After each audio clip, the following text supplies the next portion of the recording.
नमस्ते। आज हम एक ऐसे सफर पर निकलेंगे जो मिथकों से शुरू होकर सीधे हमारे दिमाग के अंदरूनी विज्ञान तक जाता है। हम बात करेंगे एक प्राचीन ब्रेन हैक की, एक ऐसी शक्ति जो किसी कहानी का हिस्सा नहीं बल्कि हमारे भीतर मौजूद है। तो चलिए इस रहस्य को परत दर परत खोलते हैं।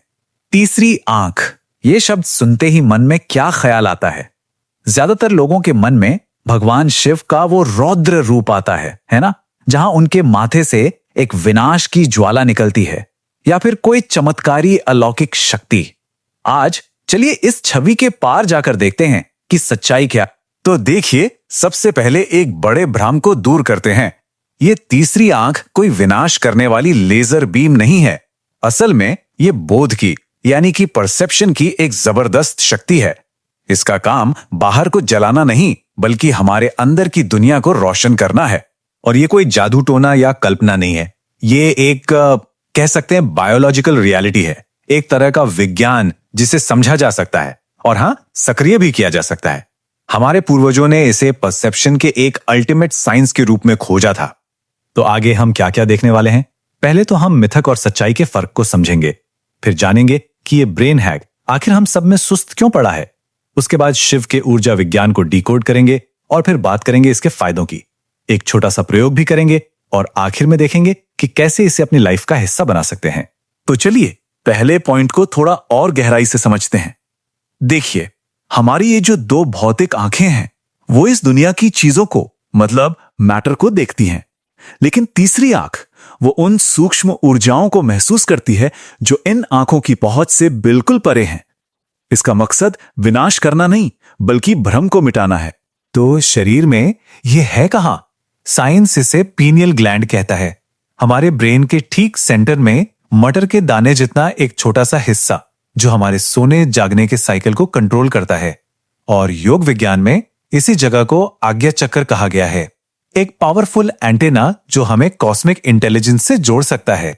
अब सवाल ये उठता है कि अगर हम सबके पास ये ग्लैंड है तो फिर ये हर किसी के लिए काम क्यों नहीं करती? हम सब उस ऊंचे बोध का अनुभव रोज क्यों नहीं कर पाते? आखिर गड़बड़ कहां है? इसका जवाब हमारी अपनी ही मॉडर्न लाइफस्टाइल में छिपा है।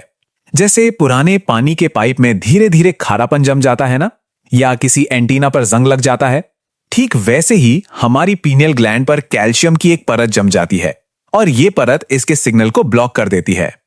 और इसके सबसे बड़े दुश्मन कौन है? हमारे टूथपेस्ट और पानी में मौजूद फ्लोराइड, प्रोसेस्ड और पैकेज्ड खाना, हमेशा आर्टिफिशियल लाइट में रहना और इन सबसे बढ़कर हमारे दिमाग में जो 24 घंटे बकबक चलती रहती है ना, वो ये सारी चीजें मिलकर हमारे इस अंदरूनी एंटीना पर जंग लगा रही हैं। तो क्या इस जंग को साफ करने का कोई तरीका है? जी हां, बिल्कुल है।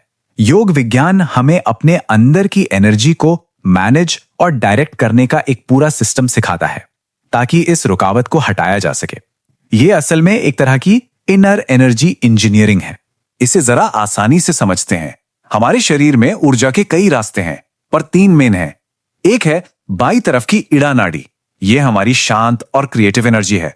दूसरी है दाई तरफ की पिंगला, यह हमारी एक्टिव और लॉजिकल एनर्जी है। ज्यादातर वक्त हमारी एनर्जी इन दोनों के बीच ही पेंडुलम की तरह झूलती रहती है। और असली खेल यही है। लक्ष्य यह है कि एनर्जी को इन दो साइड की गलियों से निकालकर बीच के मेन हाईवे पर लाया जाए, जिसे सुषुम्ना कहते हैं। जब एनर्जी इस सेंट्रल चैनल में बिना किसी रुकावट के ऊपर की तरफ उठती है तो यह सीधे जाकर हमारे एंटीना यानी आज्ञा चक्र को हिट करती है और उसे एक्टिवेट कर देती है। ठीक है, मान लिया कि यह एक्टिवेट हो भी गया तो उससे होगा क्या? क्या भविष्य दिखने लगेगा? नहीं, भविष्य देखना तो बहुत छोटी बात है। इसका सबसे बड़ा, सबसे पहला फायदा है स्पष्टता यानी कि क्लैरिटी। इसे एक उदाहरण से समझते हैं। सोचिए, एक अंधेरे कमरे में जमीन पर एक रस्सी पड़ी है और कोई उसे गलती से सांप समझ ले, तो क्या होगा? डर पैदा होगा, तनाव होगा, जबकि असलियत में वहां कोई खतरा था ही नहीं। तीसरी आंख बस उस कमरे की लाइट जलाने जैसा है। जैसे ही रोशनी होती है, साफ दिख जाता है कि वो सांप नहीं, सिर्फ एक रस्सी थी। बस भ्रम खत्म। हमारे जीवन के ज्यादातर तनाव और डर इसी तरह के भ्रम पर टिके होते हैं। ये क्लैरिटी उस भ्रम को ही जला देती। और इस क्लैरिटी के साथ और क्या क्या अनलॉक होता है? हम चीजों पर सिर्फ रिएक्ट नहीं करते बल्कि सोच समझकर रिस्पॉन्ड करते हैं। हमारी इंट्यूशन, जिसे गट फीलिंग कहते हैं, वो बहुत भरोसेमंद हो जाती है। और सबसे कमाल की बात, हमारे दिमाग का लॉजिकल हिस्सा और क्रिएटिव हिस्सा दोनों एक साथ काम करने लगते हैं। इसी को अक्सर जीनियस स्टेट भी कहा जाता है, जहां बेहतरीन आइडियाज जन्म लेते हैं। अच्छा, थ्योरी तो बहुत हो गई। अब बात करते हैं अनुभव की, क्योंकि असली ज्ञान तो अनुभव से ही आता है। तो चलिए एक बहुत छोटा और बिल्कुल सेफ प्रयोग करते हैं, ताकि इसका एक सीधा अनुभव लिया जा सके। जहां भी हैं, आराम से बैठ जाएं और अपनी रीढ़ की हड्डी को बस सीधा कर लें। अब तर्जनी उंगली को दोनों भौहों के ठीक बीच में रखें और हल्का सा दबाएं। आंखें बंद कर लें और अपना पूरा ध्यान उस दबाव पर ले आएं। अब बहुत धीरे से उंगली हटा लें, लेकिन ध्यान उसी पॉइंट पर बनाए रखें।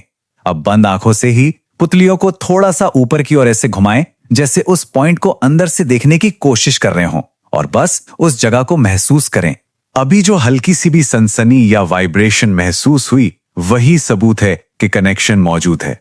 अगर इसी अभ्यास को रोज सोने से सिर्फ 10 मिनट पहले किया जाए, तो सिर्फ 21 दिनों के अंदर नींद गहरी होने लगती है, सपने ज्यादा साफ होते हैं और मन शांत रहने लगता। ये प्रयोग तो सिर्फ एक शुरुआत है, एक झलक है। लेकिन अगर हम चाहते हैं कि ये जागृति परमानेंट हो, तो अपनी लाइफस्टाइल में कुछ छोटे लेकिन बहुत जरूरी बदलाव करने होंगे। अपने अंदर के सिस्टम की देखभाल करनी होगी। पहला, ऐसा भोजन करें जिसमें प्राण यानी जीवन ऊर्जा ज्यादा हो, मतलब ताजे फल, सब्जियां, जीवित भोजन। दूसरा, अपनी रीढ़ को सीधा रखने की आदत डालें, क्योंकि एनर्जी का मेन हाईवे वहीं से गुजरता है। और तीसरा, हर दिन सिर्फ 15 मिनट के लिए मौन का अभ्यास करें। जब बाहर का शोर बंद होता है, तभी तो अंदर की आवाज सुनाई देती है। और अंत में एक बात हमेशा याद रखनी है, शिव कोई बाहर बैठे देवता नहीं है। शिव उस परम चेतना का नाम है जो हमारे अंदर का शोर शांत हो जाने पर खुद ब खुद प्रकट होती है। हम सब शिव का ही अंश है। ये प्राचीन ब्रेन हैक हमारे पूर्वजों की एक अद्भुत देन है, और इस खजाने की चाबी हम सबके अंदर पहले से ही मौजूद है। बस उस चाबी को ताले में लगाकर घुमाने की जिम्मेदारी हमारी है।